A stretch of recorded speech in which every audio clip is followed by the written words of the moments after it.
அனைவருக்கும் வணக்கம். தமிழக பாரதிய ஜனதா கட்சியின் மாநில செயலாளர் திரு கரத்தே தியாகராஜன் அவர்கள் ஒரு கருத்தை முன் வச்சிருக்காரு. அந்த சென்னை மாநகராட்சியை 3 மாநகராட்சியாக பிரிக்கணும் அப்படின்னு ஒரு கோரிக்கையை முன் வச்சிருக்காரு, கருத்தை சொல்லியிருக்காரு. இவரெல்லாம் போய் கருத்து சொல்லலாமா அப்படின்னு யாருக்கும் சந்தேகம் வேணாம். அவரே ஒரு காலத்துல மாநகராட்சி துணை மேயரா இருந்தவர். அவருக்கு இந்த நிர்வாக ரீதியான சிக்கல்கள், பிரச்சனைகள், செலவினங்கள், குறைபாடுகள் அத்தனையும் அவருக்கு பரிபூர்ணமா தெரியும். இன்னைக்கு அவர் ஆக்டிவான அரசியல கண்காணிச்சுட்டு இருக்காரு, தொண்டர்களை வழி நடத்திட்டு இருக்காரு. சென்னை அப்படிங்கிறதுல வட சென்னை, மத்திய சென்னை, தென் சென்னை அப்படின்னு 3 பாராளுமன்ற தொகுதிகள் இந்த சென்னைக்குள்ள இருக்கு. 22 சட்டசபை தொகுதிகள் இந்த 3 பாராளுமன்ற தொகுதிகளுக்கு உட்பட்டு இருக்கு. மாநகராட்சி கவுன்சிலர்கள், அதாவது வார்டு கவுன்சிலர்கள் இருக்காங்க, அவங்க மொத்தம் 200 சீட்டு. 2011 கணக்கெடுப்பின்படி கிட்டத்தட்ட 6 கோடி சில்லற மக்கள் தொகை காட்டுது. அதுக்கப்புறம் இன்னைக்கு உள்ள ஸ்ட்ரென்த் கண்டிப்பா மிகப்பெரிய அளவுல இருக்கும். பெரிய மாநகராட்சியை 3ஆ பிரிக்கிறதுல, அதுவும் சென்னை மாநகராட்சியை அவசியம் பிரிச்சே ஆகணும். இது பல்வேறு வகையான இடர்பாடுகளை தவிர்க்கும். மிக முக்கியமாக அந்தந்த பகுதி மக்கள் ஒரு குறுகிய நிர்வாகமா ஒரு சின்ன அளவுல இருந்துச்சுன்னா நிர்வாகத்தை ஈஸியா அணுகலாம். அந்த அலுவலர்களுக்கும் பணிச்சுமை குறையும், மக்கள் பிரதிநிதிகளுக்கும் ஒரு முக்கியத்துவம் கிடைக்கும், மக்களுக்கு தேவையான அனைத்து விஷயங்களும் நல்லபடியா நடக்கும். இதுல மாற்று கருத்து இல்ல.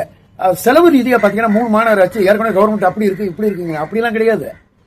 அதாவது ஒரு பெரிய மாநிலங்களை சில மாநிலங்களாக பிரிக்கிறதோ, அல்லது ஒரு பெரிய மாவட்டத்தின் நிர்வாக வசதிக்காக சிறு மாவட்டங்களை பிரிக்கிறதோ இன்னைக்கு நடைமுறையில் இருக்கு. சமீபத்தில் கூட நம்ம கடைசியாக தென்காசி மாவட்டங்கள்லாம் அப்படி உதயமானதுதான் தமிழ்நாட்டில். அப்படிங்கிறப்ப ஒரு 3 பாராளுமன்ற தொகுதியை ஒட்டுமொத்தமா கட்டி ஆள்ற அளவுக்கு சென்னை பெருமாநகராட்சி இருக்கணும் அப்படின்னா கண்டிப்பா இதுல நிர்வாக குறைபாடுகள் வரத்தான் செய்யும். ஒவ்வொரு மாநகராட்சிக்கும் ஒவ்வொரு தனித்துவமான விஷயங்கள் நடக்கலாம். சிறு தொழில்கள் அதிகமாக நடக்கக்கூடிய மாநகராட்சிகளா இருக்கலாம், அரசு அலுவலர்கள், பெரிய நிறுவனங்கள் இருக்கக்கூடியது ஒரு இதா இருக்கலாம். அதுக்கடுத்தது தொழிற்சாலைகள், மக்களுக்கு பல்வேறு வகையான வேலை வாய்ப்புகளை கொடுக்கக்கூடிய பகுதிகளா ஒரு மாநகராட்சி இருக்கலாம்.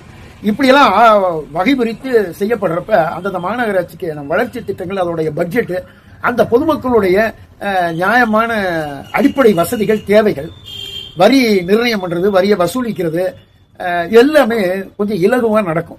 இன்னொன்னு 3 மேயர் வருவாங்க, பல்வேறு உள்ளாட்சி பிரதிநிதிகள் வரக்கூடிய வாய்ப்பு இருக்கு. அதாவது இந்த 200ல 3 பங்கு போட்டீங்கன்னா எவ்வளவோ அவ்வளவுதாங்க.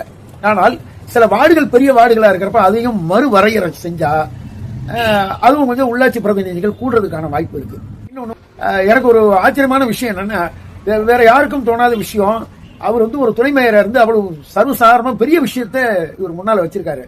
இது சம்பந்தமா தமிழக அரசு யாரோ சொன்னாங்க, எதையோ சொன்னாங்க, அரசியலுக்காக சொன்னாங்கன்னு எடுத்துக்காம ஒரு மாநிலத்தின் வளர்ச்சிக்காக ஒரு பெரும் மாநகராட்சி தடுமாறாம இன்னும் மேலும் வளர்ச்சி பாதையை நோக்கி போகணுங்கிறதுக்காக வச்சிருக்காங்க இந்த கோரிக்கை. அப்படிங்கறத பரிபூர்ணமா, உணர்ச்சி பூர்வமா, அறிவுபூர்வமா உணர்ந்து உடனடியா அனைத்து கட்சி கூட்டத்தையும் கூட்டி இதுக்கு கருத்து கேட்கணும்.